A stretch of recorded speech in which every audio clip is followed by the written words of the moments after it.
is up, guys? Today I have my old Camaro with me. As most of you know, I did have a ZL1 before the SRT, and I do have it with me here today. So I'm going to do a quick overview with it and let you know what this car is all about. Drinking all this liquid got me fucked up cause I mixed it. Take that bitch away, she on my dick, look how she kissed it. I'm alone again, I know I'm just a fucking misfit. All these niggas stuck and they pussy cause they missed it. So the reason why I sold the ZL1 in the first place, I was going through a midlife crisis, believe it or not. And you know, with all the coronavirus going on in the world and everything getting shut down, it was kind of like I was at a stressful moment in my life.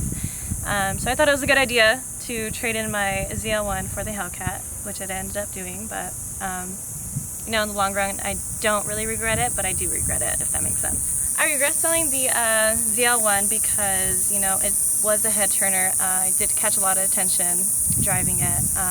Was a very fun car to drive. Super fast, you know, I'd take it out every weekend, well, every other weekend, and, you know, go to the races and go to the drag strip and stuff like that. So this car was an attention, I guess, whore on Instagram, and it did bring a lot of attention to my profile, which made it, you know, bigger. I did meet a lot of people with the car, so that was one of the biggest pluses. I do appreciate everyone I have met with the car. Another reason why I kind of regret selling the car is the, you know, the memories I made in the car. Everyone I met through the car, you know, the crazy hoonigan things I've done with the car, all the events I've taken the car to,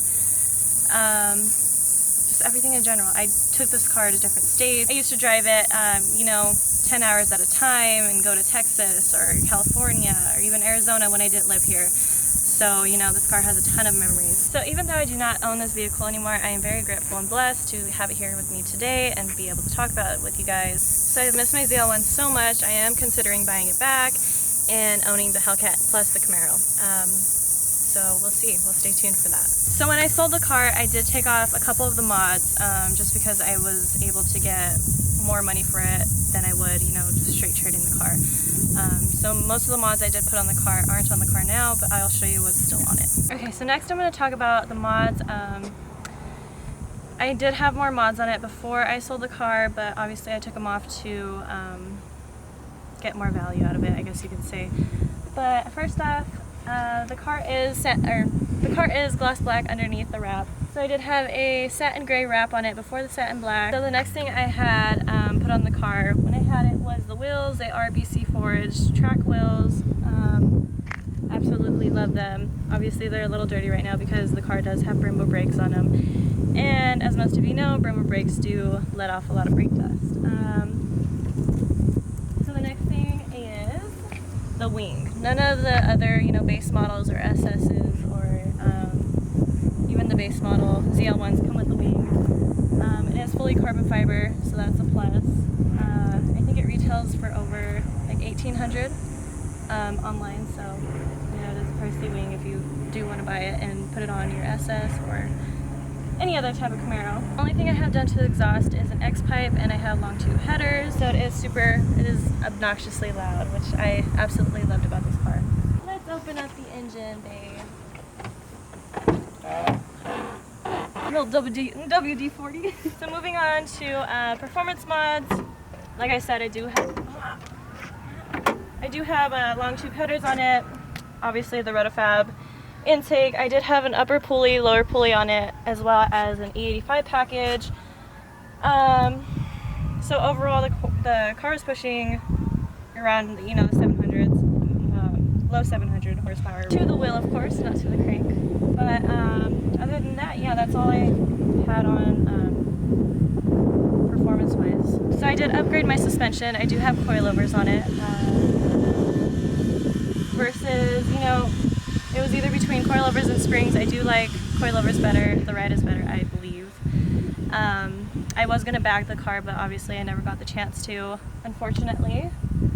But yeah. So the one thing about the ZL1 1LEs, obviously, if you know your Camaros, it does come with the canards. It does come with, you know, the more aggressive grille than the regular ZL1s. It does come with a more aggressive splitter, obviously the wing, and all the other features that 1LE comes with. more track features on it, you have more driving features on it. I'm not too sure if the base model ZL1s have the suede interior, but I know the 1LEs do. Yeah. So moving on into the interior, I'm going to show you guys what is inside. Need some WD-40 on that, no problem. But as you can tell, the whole interior is suede, which I love about this car.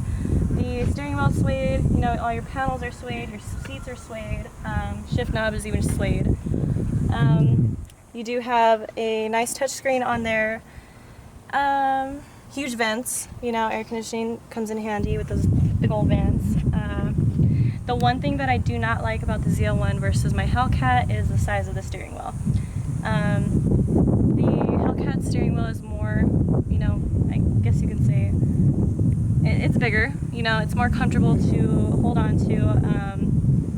I think of the Hellcat steering wheel as like, a man's steering wheel, and then this is more of like a woman's steering wheel, definitely. But other than that, I do not have back seats in this car. I had to do weight reduction when I used to drag race this car, so that no back seats, no free rides. Shall we give her a start? Yeah, hit it.